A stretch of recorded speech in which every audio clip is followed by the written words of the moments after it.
Oh, for crying out loud. Look at this. It's a microphone plugged into my computer. I've got moving waveform lines on the computer going up and down. That means there's sound going through the microphone into the system. That means this is happening. It's working. We're doing it.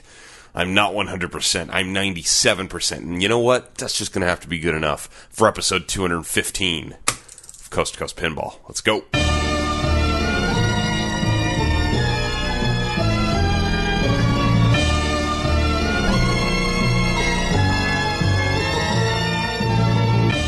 Welcome to Coast Pinball. My name is Nate Shivers. This is a podcast, a commentary, and I'm a man out of quarters. How are you doing, everybody? Good to be back. Joining you here from a rainy, I don't get to say that one very often, a rainy January night, January 30th, 2015. Coming to you not live from San Diego, California. What's going on? Got an email today. It said, "Dear Nate, I knew it. You're done. You're not coming back. You've got your cute little videos. The podcast was all just a sham," or something like that, some nonsense. And I just replied back, 214. I'm like, come on, dude. Did I really do 214 episodes of this thing and it's a sham? Just so I could get some videos? Come on. Really? Really? I mean, you know. Gotta love it. Gotta love it, friendly listener. Oh, it makes me feel good. That's not why I'm here. I've been planning to come back for days, but I've been sick. So let's do a little timeline in Nate's World. Let's jump into Nate's World here. Okay, so when we last spoke, when I turned back my page of my notebook, I have a notebook with my notes for these shows. The first notebook was long retired, the original Coast to Coast Pinball notebook. It's in a vault somewhere or under a desk or something. And it apparently, I have to go to the front page of these, it apparently ended at about episode 105 because episode 106 is the first one of this current notebook, and here we are at 214, 215, and I have just a few pages left. So when I last spoke to you folks, it was episode 214. We had Ark Lawson come on the show. We talked about the alien pinball art reveal, etc., etc., etc. That was the big news. We were coming up into Arcade Expo in Banning, California. The amazing collection by Mr. John Weeks that is housed in the Museum of Pinball out past the Inland Empire on the way to Palm Springs out here in Southern California. And then these things happened. I got busy and we couldn't do shows because I was sick. I actually got sick early on and was bad and then got better. Okay. Follow with me. I went to Banning. We'll talk about that in a little bit. Did that. Stayed up too late that night.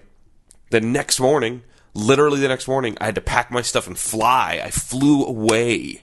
I flew to a little town, a little city, a little metropolis called Chicago, Illinois, the second city. And I flew there for some business. And I had a whole day of business on a Monday. It was a Monday and I did all this business. Work stuff, working.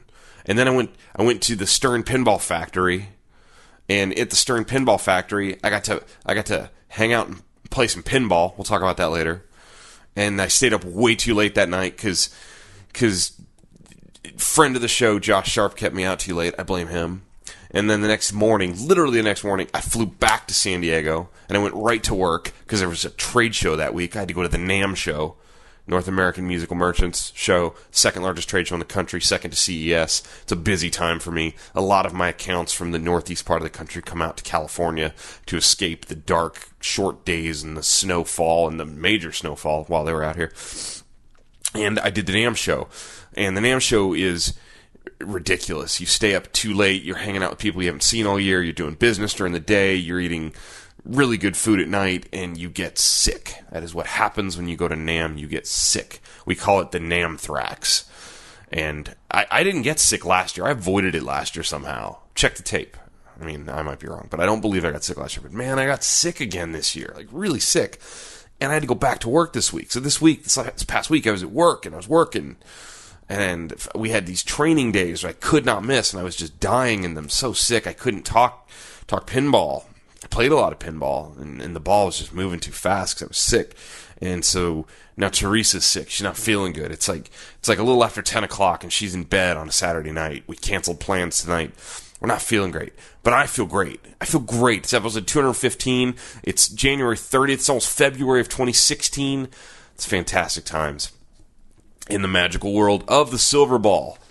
So I think what we're going to do for episode 215, because I feel like I'm just catching up right now. First of all, I'm going to pause this show, and you'll never know it. Magic of recording, you'll never know that I paused the show. And I'm going to go out in the living room, I'm going to turn the freaking thermostat down. Teresa's got it so hot in here. I'm dying, I'm choking. But we're going to do 5 fast thoughts, because I have a bumper already that says 5 fast thoughts, but it's going to really be like 7 or 8 or 9 medium to slow thoughts. We're going to do Bone's cheat sheet, because Bone Cairns was kind enough to spend time with me via the Skype to talk about pinball and talk about strategies of pinball, and I want to play that for you guys. I want you to get to hear Bowen and his amazing knowledge and skillful way of attacking a pinball machine, and he gives you that knowledge for the better of all players out there. So I'm going to give you some of that. I'll do that for you. And then we're going to answer a couple of emails. Whatever's at the top of my email boxes, we're going to jump in and get a couple, because there's so much and I feel guilty. And then we're going to sign off. And then we'll all wait for episode 216. All right? Does that sound good? All right, here's that pause that you won't even really know happened. 5 fast thoughts. Man, I tell you what. I got these things called Fisherman's Friend. They're like old school lozenges. There's a great word for you. Lozenge. I just like saying that. They're sugar-free and they're cherry flavored. And first of all, I'm not a fisherman. I don't even think I know any fishermen, so I'm certainly not a fisherman's friend. But these are some great lozenges. Anyway. I'm just trying to keep the voice going here tonight. All right, fast thought number 1. Arcade Expo 2.0 held in Banning, California a couple weeks ago.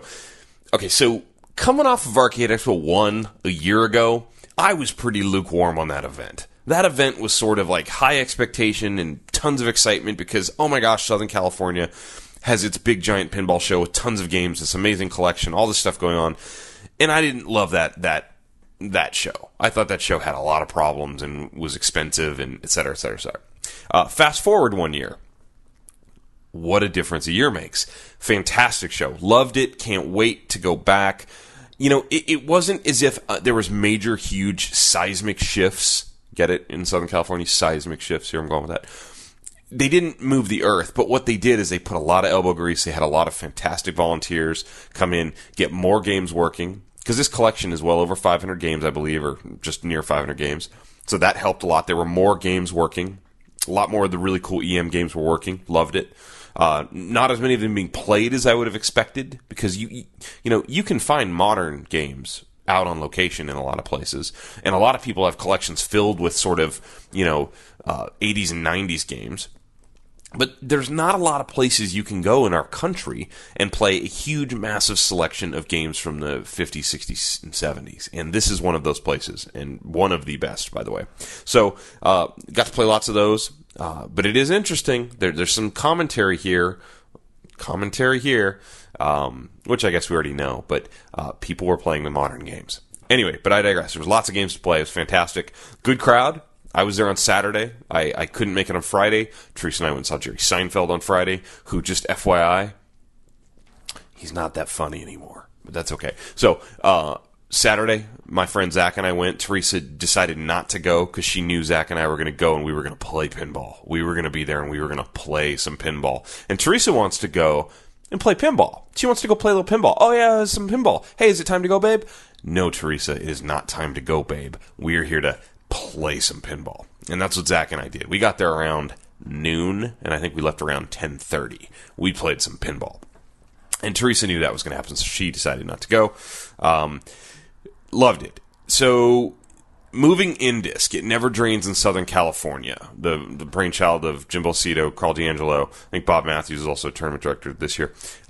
It's the marquee Southern California, big pinball tournament with lots of top players, Papa Circuit event, Whopper points just filling the room everywhere. Just, Zach Sharp, Steve Bowden, Keith Elwin, Whopper points just bouncing off everybody. And it was awesome because I love that having that at a show, having that dynamic of a really high quality tournament and then a real high quality collection of games to play with other stuff going on, because there's a lot of stuff going on. I didn't even see all of it. And I had a great time. I really appreciate what they're doing out there, and it made me feel guilty if I was too hard on it last year, because rule number 1 of this show, and I may have never ever told you, friendly listener, what rule number 1 of this show is. Rule number 1 of this show is I'm just here to promote pinball. That's all this is about, right? So if there's no reason to like pull something apart unnecessarily, I'm not going to do it. So I felt a little bad. Maybe I did that last year. This is a big undertaking. I justified me being a little rough last year as it was expensive to get in there. So that's what I remembered. This year it was still not cheap to get in there. Still good money. So worth it. I think it was so worth it between getting access to the It Never Drains tournament, which, you had to buy to get into the show and then buy to get into the tournament, and having access to these collections. They had bands, there was food there. It was just a really great environment. Cool crowd. I like the crowd. Good people. I got to meet people who I'd been emailing with for years now were at the show. That was a lot of fun. I got to see some friends of mine. I got to drop some money in the tournament. I wasn't going to be there for the modern tournament finals, so I didn't really do much in that. Just played a few games for the fun of it. Tried so hard to qualify in classics and just couldn't do it. My friend Zach, in his first ever large-scale tournament, tried so hard to qualify for classics and also just couldn't do it, but he loved it. I could tell he was into it. So we had a lot of fun. Really think highly of what they're doing in banning. And you can tell there's a lot of love for this hobby going on under that roof. There's more to go. There's a lot of games still off, no doubt. And that's going to be an ongoing issue. Maintenance and upkeep and trying to keep it all going. But pretty good. Pretty good. And some games you just aren't going to find a lot of other places are there. So, love that.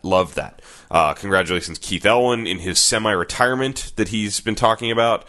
He did win the It Never Drains in Southern California tournament. So, that's your first big tournament in 2016. Keith Elwin wins as we head in towards the end of the Papa Circuit final, which I don't have that in front of me. So, I won't get into details. We'll wait for Josh Sharp to come back on the show and we'll talk about that. Speaking of Keith Elwin, fast thought number 2. Randy and Keith Elwin brought the Archer pinball game to Arcade Expo 2.0 in banning and unveiled it for the public to both see, hear, and also play. This game is I'm trying to describe the state of this game. It is beyond Whitewood. It is in prototype stage, I would say. It has a very full-featured playfield with inserts and mechs and everything's where it should be. There's no art on the playfield.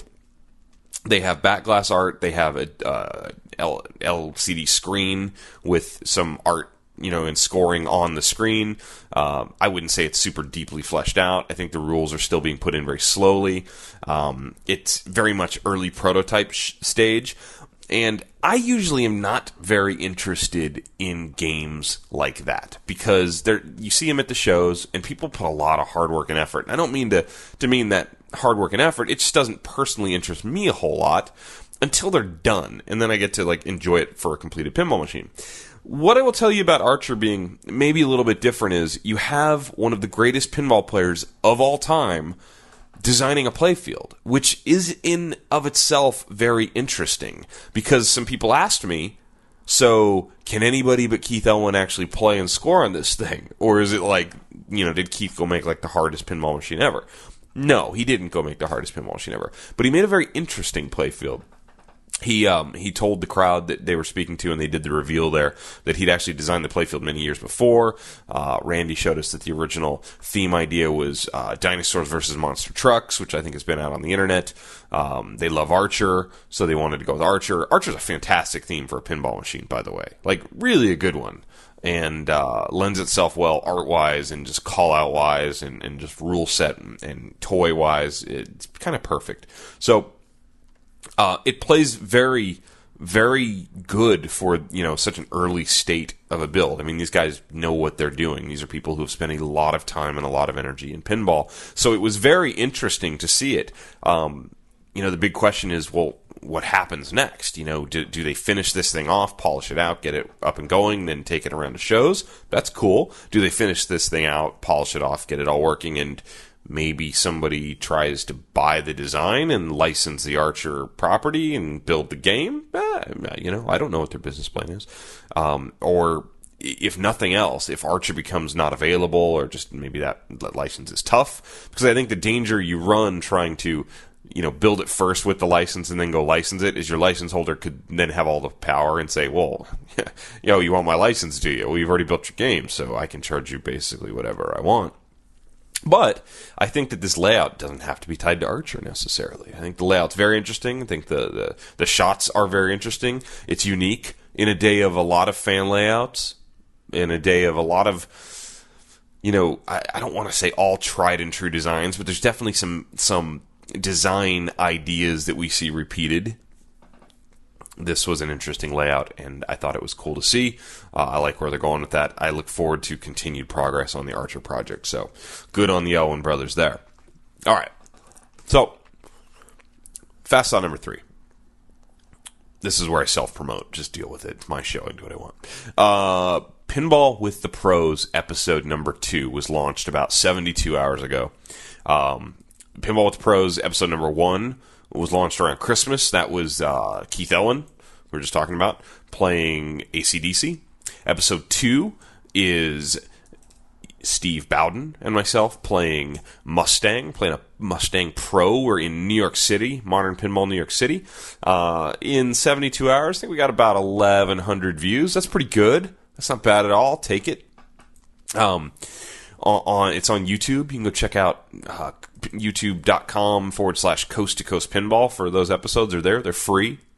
They're only free because we got Stern to sponsor Pinball with the Pros. If you've been paying attention to the show, Stern came on and sponsored it just enough so that I could afford to give all the players a little bit of money. It's certainly not a lot, but at least they got paid for playing pinball that day.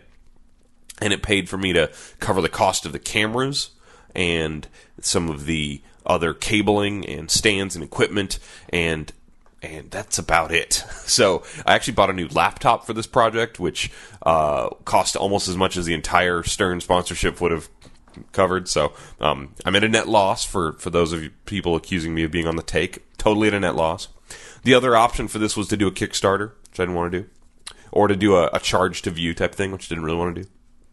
So what we have now is 2 episodes out now. And episode 2, when you watch it, you'll see Steve Bowden, who is literally, in my opinion, and not just because I'm friends with the guy, but if I was not friends with him and just watched this episode and observed him at tournaments and out in the New York, New Jersey scene, one of the nicest, most enthusiastic ambassadors pinball has, period, end stop.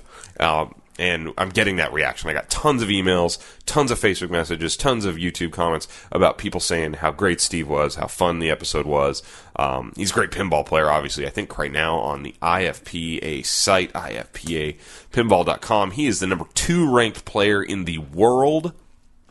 And he does a great playing lesson with me on Mustang. I really think this was fun. Mustang is a game that has grown legs. Stern is still building Mustangs. I don't think many of us would have expected that in the months after Mustang was launched. They're still building the game because it has found legs on location and in tournaments. There is the I shouldn't say much talked about, but sort of talked about, quote, tournament bug that has been exposed by folks like Keith Elwin out there that they're hoping to get a code update on, because there's a little bit of a scoring issue there that can be exploited, which I actually am not even fully aware of all the details. I know Keith has posted a video of his own on a Mustang Premium, which sort of goes into detail on that. So there's lots of Mustang love out there right now. This Pinball with the Pros project is all about this. It's about promoting modern pinball machines with these crazy deep rule sets and showing people how to play them and do well with them. And I've gotten so many messages since the AC/DC episode was launched of either I've owned this game or I've had it nearby on location for a long time and I never knew how to play it. And now I know how to play it, and A, it's more fun, and B, I'm putting up better scores. I just got a message the other day, yesterday in fact, on the Mustang episode, saying exactly that. I never knew what the rules were. I usually scored about 10 million, and now I hold the grand champion score on the local Mustang in my local arcade. That's what the show's for. It's letting you see these great players. Because, man, I go to these tournaments, and I play with these guys, and I see how freaking good they are. And this is like a little insight into how they do it, what their thought process is, and how the rules of some of these games work. Right? These modern pinball machines are so complicated and so complex. Steve and I are talking about the RPM targets at one point in episode 2, and he tells me, hey, when those are flashing, they're 2 million points each, and I kind of joke but I'd never know that. Because I would never know that. There's literally nothing on the game, nothing on the score, the rule sheet, and nothing on the DMD telling me that those are 2 million point targets. Somebody had to figure that out. And let me tell you who's breaking these games down and figuring out. It's the top players in the world. They're the pros. And I say pros with the utmost respect. I know that there's nobody actually earning their entire living just playing pinball, but these are the people who do make money at these tournaments. They are the quote pros. They're the best players in the world. And this season has been so much fun to film. We're over halfway through the filming. The editing takes a long time. That's all I'll say on that. It takes a long time. But I'm really, really happy that people are enjoying them. So there's my self-promotion. Love it. So thank you guys. I appreciate it. Fast thought number 4. Dirty Donnie of Metallica artwork, pinball artwork fame, whatever you want to call it, tweeted the other day that it's been another pinball winter for him, that he's been working on another pinball machine for Stern Pinball. Well, isn't that interesting? Everyone's assuming it's going to be a rock and roll band because that's sort of, his background. I would think that's probably correct. I think we all know the next game coming from Stern is Ghostbusters. That's been leaked through some European distributors, confirmed by half of the interwebs. So I think Ghostbusters is coming next. I believe, without inside information clouding my judgment and thoughts here, I believe the next game after Ghostbusters, the next tentpole game for Stern, one of their big cornerstone releases, will be a rock and roll band theme. I know there's lots of ideas on what that's going to be. Is it going to be Iron Maiden? Is it going to be Jimi Hendrix? Is it going to be Aerosmith? Whatever it ends up being, I think Dirty Donnie will be doing the artwork on that based on his post on, I don't know if it was Facebook or Twitter today, but on social media, Dirty Donnie, is it Gillies? I don't even know how to say his last name. He doesn't need a last name. It's Dirty Donnie. Is going to be doing artwork for a Stern Pinball machine, and that's cool because the hand-drawn artwork is awesome. I think his style is cool. I know people will argue if it's this band, I don't want this guy doing it, or if it's this guy, I hope he doesn't do this band, and this band's no good because they play power ballads, or this band's no good because they're too metal, nobody will know what they are. A lot of that's subjective.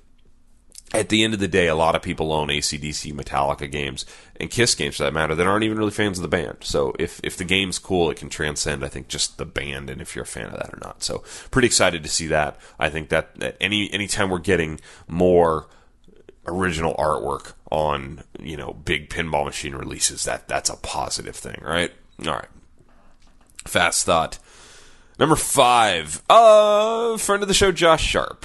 I want to call out something he's doing right now. So I think most of you, if you listen to this show a lot, you've probably heard us talk about Super League in New York City, where around Modern Pinball New York City, you could come in during certain times and play in the Super League, where you play a bunch of games, you log your scores, and then they have like a final at the end of the month. Every month, they have tons of player base. Literally anybody that walks through the door can be said, hey, do you want to play in our league? Sure. All right, just tell us your scores. That's kind of the concept on Super League.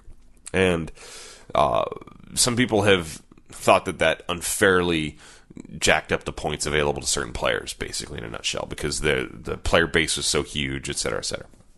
So something Josh Sharp did, because Josh, president of the IFPA, the International Flipper Pinball Association, who holds the world pinball player rankings, they do that. He started a league in Chicago at a place called Level 257, and as I mentioned earlier, I spent like 28 hours in Chicago, or 34 hours, or whatever it ended up being in Chicago on some business. And when I was done with my second bit of business, which was at Stern, doing a Pinball with the Pros episode on the factory floor, which was freaking cool, I met up with Josh, and we were playing pinball at Level 257, and he said, hey, do you want to play in my Super League? And I thought he was joking. And I said, no, dude, I don't need to play in your Super League. He goes, oh, come on, man, play in the Super League. And he was not joking. He created what I am going to dub Josh Sharp's Chicago Super Selfie League. And I call it that because Josh Sharp started it. It's in Chicago. It's a Super League, but it's based around open play during business hours of this venue called Level 257, which is like the modern barcade. When you hear Gary Stern talk about barcades, this is what he's talking about, except this is done really, really classy. It's a beautiful bar. They have probably 12 lanes of bowling, something like that, 7, 8, 10, 12 lanes of bowling. It's like a small bowling alley. Vintage arcade games, ping pong, I think pool as well, and then 5 pinball machines. Hey, that's what we're here for. Play pinball. And so the way that his league works is you just can play these games anytime you want during their business hours during the month. So you don't have to show up for like league night. You just go play them. You put up the best score you can possibly can. You take a photo of yourself, a selfie, with the score of the game in the background, and you email it to Josh. On your honor, if you roll in and somebody put up 1 billion on Twilight Zone and you want to be that guy that takes a shot of it and sends it in and it's not really your score, you can be that guy, but you won't be. You're better than that. And that could have been somebody else's score that already sent it in, and that would be awkward. So don't go stealing Lyman's scores, what I'm trying to tell you. So basically, you play all 5 games, you take a picture, send it to Josh. You can play the games as many times as you want. It's a super selfie league. It's fantastic. And then he goes and posts all the scores up on Facebook. He's got a running stream on Facebook for the league. And they break it up into a laddered, seeded group. So at the end of the month, they have an A finals, which is the top 4, a B finals, second 4, C, D, E, F, all the way down. So the good and the bad of me playing in Josh Sharp's Super Selfie Chicago League, whatever I call it, is I had been literally working all day and doing stuff all day, and I had just played a Pinball with the Pros episode with one of the greatest pinball players of all time, and I was, pretty worn out. So I played Gorgar. I played Twilight Zone. I played the Addams Family. I played Miss Pac-Man. I played the Dark Knight, the Dark Knight, the Dark Knight. It's Black Knight. The original Black Knight, Steve Ritchie. So I played Black Knight, and I sent him my photos as he was actually standing there as I did this because he was playing too. And at the time, hey, I looked in good shape. I remember him saying, no, dude, that score's great. That's about what my score is on whatever game it was. Well, then I left because I don't live in Chicago. I live in San Diego. And since then, everybody's still been playing. So they have 35 people who have sent in at least one score. I'm currently 29th, right above number 30, Ellen Sharp. Yes, that would be Josh Sharp's mom. With my 24th best score on Black Knight, 26th best score on Gorgar, 30th best score on Addams Family, and 30th best score on Twilight Zone. And I guess my Pac-Man score didn't get sent, so I'm going to need to find that because that might help me. So I only that should actually help me. So I only have 1, 2, 3. Oh, the top 4 scores count, don't they? See, I was hoping that my Pac-Man score would help me, but I don't believe it will. Nope, top 4 or 5 count. So anyway, whatever. This is a killer's league. The top 4 is Lyman Sheets, Art Dodd, Glenn Krause, Josh Sharp. Then it's Zach Sharp, Gavin Miller, Chuck Jackson, Jason Werdrick. Keith Johnson's number 10, Roger Sharp. It just goes on. Killer League. Whatever. The point is, this league is a brilliant idea. And I don't know if it's been done before, but it's awesome. And I want to do it. And I'm kind of planning on doing it in San Diego. You get a venue. You get them to buy in on the idea that you're going to run this month-long league and have a big party league end of the night, end of the month. You just have everybody email you their scores with their selfies, and you keep a running total online. He's using the neverdrains.com platform. It's fantastic. It's really fantastic. So if you want more information on that, find Josh Sharp on one of the many social media platforms, or just wait for him to pop up on any pinball podcast that you ever have listened to. If you listen long enough, you'll hear Josh Sharp, and you can ask him all about it. But neverdrains.com/level 257. Very cool idea. I love it. I think it's a way to sort of avoid the league night thing, because I can't play in leagues. I travel for work. I have commitments that bounce around, so I can't play in like a Tuesday night pinball league. And this is cooler, I think, than just doing a monthly tournament, because it's sort of this ongoing running thing that gets people playing a bunch of location pinball, dropping a bunch of quarters, or as level 257, sliding a bunch of player cards. They're all modern like that. It promotes the venue. The earnings of pinball at level 257 are going to be through the roof based on this. And I'm sure Josh can attest to that when he comes on the show next time. But I just thought it was a really cool way to do a local pinball league, and something that I think could be adopted by a lot of people. The Super Selfie League idea, it's fantastic. Very cool. We will monitor that, see how that goes. All right, so there's 5 fast thoughts. I'm gonna do another one of those little pauses that you can't understand and try and get my voice back in shape here. Bowen's Cheat Sheet. Bowen joining me here tonight. We're going to talk about one of many people's favorite Bally Williams titles is Scared Stiff. We saw this pop up in the finals of Pinburg this past year at the Replay FX tournament. I think a lot of people understand Scared Stiff. It has a great set of rules that are fairly easy to follow along with. But what should you be really aiming for and trying to maximize to put up a big score if, say, I was in a qualifying round and Scared Stiff is in that bank? So Scared Stiff is a wonderful game, and it's got great detail in the software. There are really two places in which the player can earn a ton of points fast. One is the Coffin Multiball, and the other is the Monster Multiball. These two places, far and above everything else, are where the biggest points are. Coffin Multiball is relatively easy to achieve. You shoot the left ramp to light the lock, and then the left loop to award the lock. Very first time through, it takes one left ramp to light lock, and then there'll be 2 and 3, etc.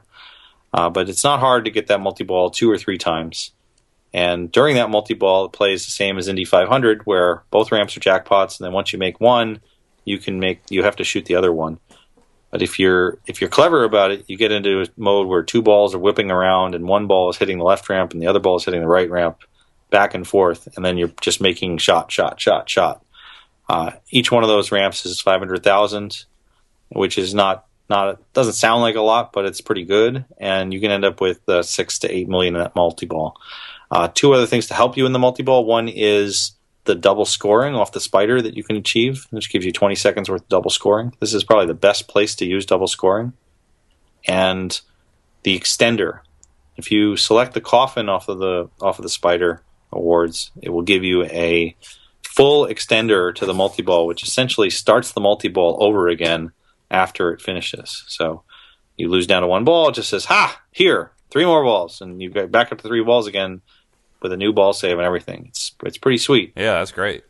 But so clearly you want that, and you ideally want that as soon as possible early in the game so that you'll definitely get to play your extended Coffin.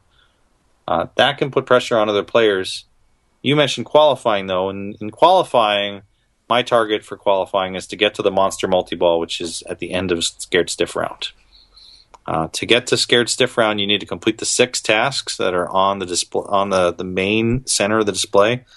The 2 multi-balls, Coffin and Crate, the leapers, the deadheads, the bumpers, which are the Monster Slab, and there's one more thing, and I've forgotten what it is now. The Bony Beast. The Bony Beast, which pretty much happens automatically. Bony Beast is 3 left ramps, so you're going to be making Bony Beast anyway as you go towards Coffin. So Bony Beast is never the one you need at the end. And my advice to players is that Crate Multiball is the place where you should achieve the other goals. So Crate Multiball is a 2-ball multiball where the center crate shot is worth 250,000 a shot. And frankly, that's just not that much. When you compare that to the value you would get by completing the other things you need to light Scared Stiff round, you should not go for the crate. You should go for the other stuff. Go for the leapers. Go for the top lanes. Go for the bumpers. Go for, I guess that's it. Especially the leapers, which if you try to make the leapers and there's only 1 ball in play, guess what? You're rolling the dice every time you aim for the leaper. But if you can hit those leapers during multi-ball, then you're not rolling the dice. The worst that happens is you're back to 1 ball. You have a backup plan. So that is what I do to try to get the Scared Stiff. I ignore the points that I'm going to get from Crate. But if you look at Crate, you're probably only going to get 1.5 million to 2 million points out of Crate anyway. It's just not that valuable compared to Coffin, which is twice as valuable and more controllable.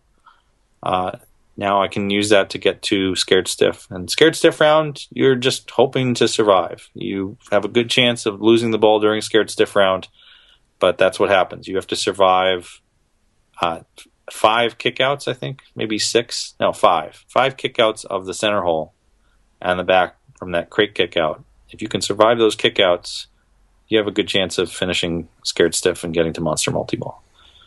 And Monster Multiball is huge. It's $1 million a ramp for the entire multiball, and it doesn't switch back and forth. You can just go left ramp, left ramp, left ramp, boom, boom, boom, million, and just destroy. Is that a 3-ball multi-ball? That's a 3-ball multi-ball with a very generous ball save. $5 million extra just for starting it, and then $1 million a ramp during the multi-ball. It's it's lights out. It's like, okay, if you get to Monster Multi-Ball, you are telling the other players, you must get to Monster Multi-Ball or else you will lose to me. When I get my first Spider Awards, should I be trying to get the coffin first? Is that the first thing you want me aiming for? Yeah, coffin extender is good. Crate extender is also good because then you get 2 crate multi-balls. So you can continue to work on those other tasks or shoot crates if they're completed. The other major awards to get off of there are the Boogeyman, which is a good round to have if multi-ball is ready and you know you're about to start it. Then you might as well start Boogeyman 2 because it's 15,000 per target and it can be raised to 20, 25, 30 pretty easily by hitting any hole. The money of the other awards aren't that valuable. People often forget that the Monster Slab that's on that wheel will give you 10 bumper hits. Yep. So there have definitely been times where I've seen players in tournament where all they need to do is select Monster Slab, and it'll count down the bumpers they need to get them qualified for Scared Stiff when they forget and they do something else. That and Deadheads are both available on the wheel. There's a couple other awards like Jackpot and Beat the Crate that are not that good, but they're kind of optional. If you're not sure what to go, you can go for something like that. Excellent.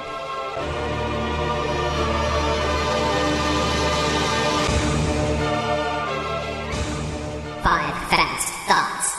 All right, let's do this. Let's do 5 fast thoughts for real this time. These will be faster, I promise. All right, here we go. All right. The first test game of The Hobbit from Jersey Jack Pinball is off the line. It is shipped. It is in New Jersey, going to New York.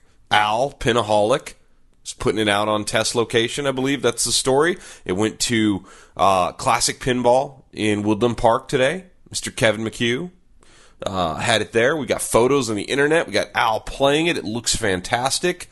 We know it's a looker. I think the play is going to be good. I'm excited about it. It's taken a while. It has taken a while, and I think this is one of those things, in the end, it's probably best that it took a while. I think the game got better as the delays kind of drug on. The look of it got better. I think some of the gameplay ideas got better. I'm sure the code's going to be great. The game will be on location at the Fifth Estate in Brooklyn. I know Al operates games there, so you're going to be able to go, if you're in the New York City area, and play The Hobbit at the Fifth Estate in Brooklyn. I myself, and I hope it's staying there for a few days, because I am flying to New York City in 9 days. Monday the 8th. Monday the 8th, I fly to New York City. If it is still there, that's where I'll be Monday night the 8th, playing The Hobbit on location. I hope that's to be true. I'm happy for Jersey Jack Pinball. Good to see games. Even if they're test games, finally getting out. It's a good thing. All right. Number 2, Spooky Pinball. Their new factory is up. They're in the process of moving, and Charlie is tired. That is what I see on their Facebook page today. Quite a facility they've built. They've got some room. They're expanding. They're going to be building Rob Zombie, finishing up the end of America's Most Haunted. It's going to be, I'm sure, sort of a weird feeling to finish America's Most Haunted for them, as that was their first game, and at some point, that's done. No more. So, love it. Congrats on those guys building a factory in the middle of snowy Wisconsin in the winter. Good on them. Fast thought. Papa 19 pre-registration is available now. Papa's right around the corner. I was texting someone last night about this sandwich shop that I'm not even going to tell all you fools about, because I don't want you to find it in Pittsburgh come Replay FX, because it's more downtown Pittsburgh. It's not out near Carnegie. But we found this place, and they make sandwiches. And that's all the information I'm going to tell you about, because it's so good, and I don't want to show up there in the middle of Pinburg this year and have 400 pinball people trying to get sandwiches there. You will not know, but I just texted someone and said, hey, remember the sandwiches? And he goes, yeah, it's 6 months away. And I'm like, I'm flying into Pittsburgh for Papa. I might make a trip over to downtown. So yeah, Papa is coming. That's in April, folks. Not too long. Fast thought. Did I mention I filmed an episode of Pinball with the Pros at the Stern Factory? Actually, I filmed 2 there. funny enough, both in the same game, which was not the plan, but I filmed 2 there with 2 different people in the same game. It's going to be a double episode. A double episode. And I can't tell you when that one's going to be out, but that's coming out. But I will tell you, I got Lyman sheets on Pinball with the Pros. Like, they said, hey, you want to do an episode with Lyman? I'm like, yeah, but Lyman's not going to do that. And they said, no, he'll do it. I said, really? And, I didn't really know Lyman that well. Lyman's kind of a quiet guy. And I got to hang out with Lyman, talk shop with Lyman, play pinball with Lyman. I'm smiling from ear to ear just remembering it and thinking about it because it was so much fun. Lyman's a freaking great dude. Like, just salt of the earth, all that good stuff. Sweetheart, all those little adjectives and superlatives. So much fun. But yeah, man, I got Lyman sheets on Pinball with the Pros. Somebody actually literally told me when I said one day, hey, do you think Lyman sheets would ever do that? Somebody literally said to my face, that will never happen. And I said, oh yeah, you're probably right. And it happened. So at least I got that going for me. Fast thought. What else we got? Hold on, sorry. I can't read my own handwriting. Oh, Stern's 30th anniversary. Did you guys know we're in the 30th anniversary of the Stern Pinball Company? Because remember, Stern was originally Data East Pinball, then Sega Pinball, and then Stern Pinball. So, 1987, Laser War. Data East Laser War. The first pinball made by Data East. It was the first pinball to ever have 2.1 stereo sound. Designed by Joe Kamikow on Thanksgiving Day in 1986. How do I know all that? Am I that smart? Do I know that much stuff? Do I know that the music and sound was by David Thiel? Do I know that the art was by Margaret Hudson and Kevin O'Connor? Software by Lonnie Ropp and Richard Ditton? Do I just know that? No, I don't know that. I'm reading it. Stern Pinball is doing a social media campaign during their 30th anniversary where they're going to document all the games they've ever made. And that was number 1, and that's on Facebook. If you go to Facebook and you type in the little search bar, let me make sure I get this hashtag right. Yeah, hashtag 30 years of Stern. It'll pull up all these posts, and they're really cool. So Laser War, Secret Service, Torpedo Alley, Time Machine, Playboy, RoboCop, Monday Night Football, and here we're looking at Total Recall from 1990. And if you've never seen Total Recall, go look it up because it's quite different. All right, so we got that. I think that's very cool. Oh, and my last final thought, I couldn't decide if I should bring this up or not. Somebody messaged me a couple days ago and said something to the effect of, I really like Pinball at the Pros, think this is a great idea. And I was like, yeah, I appreciate that. And then they sort of went off the road here. They took an exit where I wasn't expecting. They said, it's a shame there's so many other streams and podcasts and noise popping up.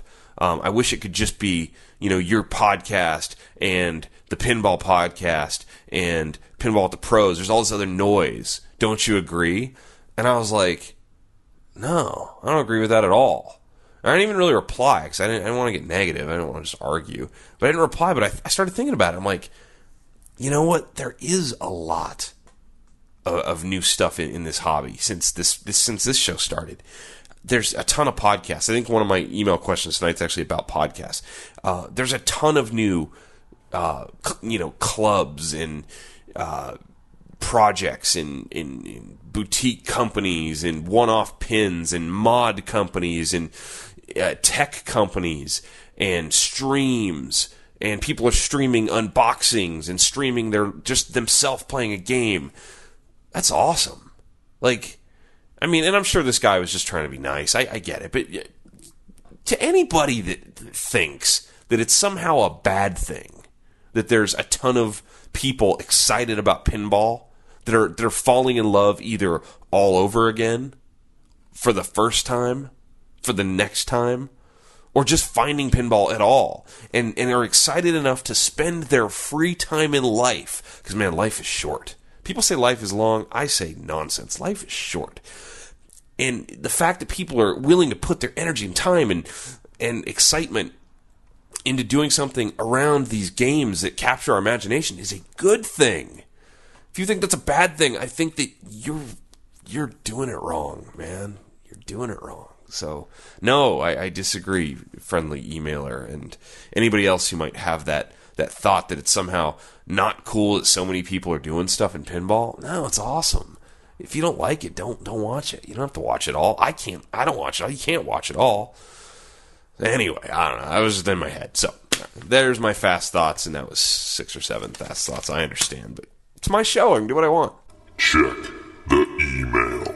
All right, since I promised it, I'm gonna hit a couple emails. I starred a couple emails in my Gmail box. You can email me anytime you want. Coast2CoastPinball@gmail.com. Coast, C-O-A-S-T, the number 2, Coast, C-O-A-S-T, pinball@gmail.com. That gets you to my inbox. And I read them all. I respond to as much as I can, and I read some on the show. Here we go. Hey man, loved episode 2 of Pinball with the Pros with Steve Bowden. Can I please formally request a Lord of the Rings episode?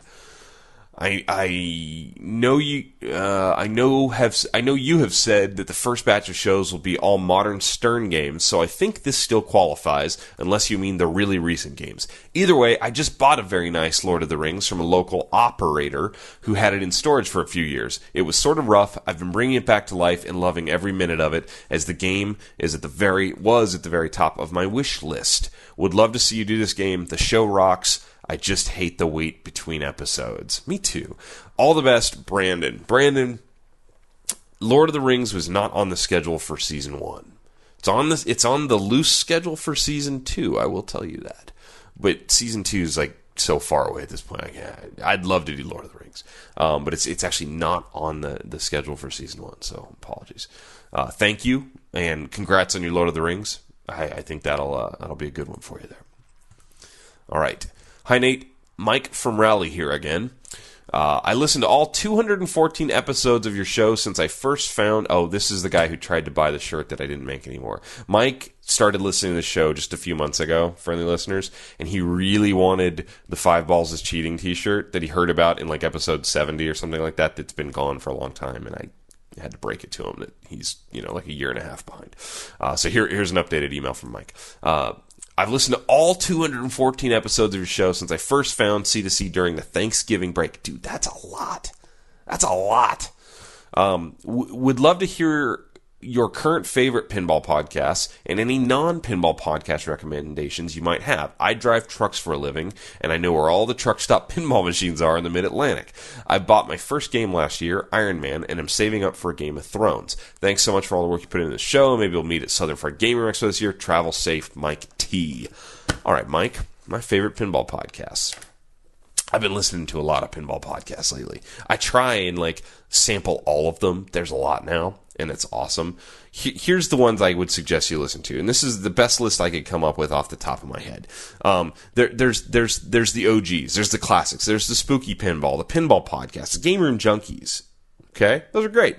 There's the Pinheads Pinball Podcast. There's the for amusement only Bingo and EM Pinball Podcast. There's the Broken Token Podcast. There's the Blockade Podcast, if you like virtual pinball. There's the Skillshot Pincast. Not a podcast, it's a pincast, but it'll get you where you want to be. Coinbox Podcast is great. The One and Done Pinball Podcast. Lots of good stuff there.